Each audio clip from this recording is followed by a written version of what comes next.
Ne, znači, ovaj micko, to, ne, onak. Kraviše, lepo je, godišnji.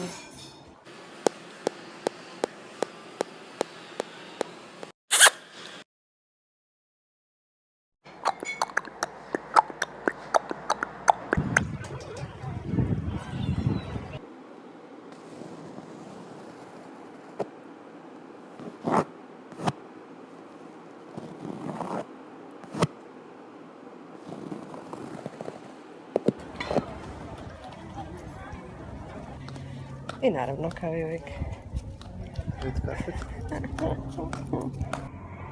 Krajnje panično stanje, ostala sam bez upravljača. Riješila sam se probleme i to je totalno prigodno.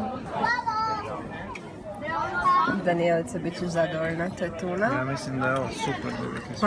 Paški. Vatiko ovo.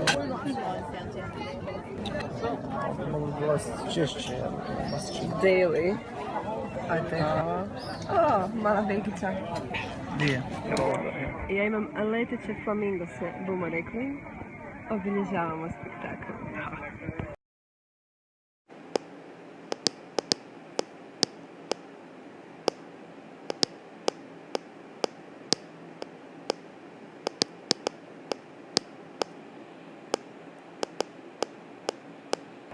Znači ono kad ja umjesto flamingosa krećem pelikani, krećem pokušaj upravio pingvini. Ovo je haljina s pingvinima.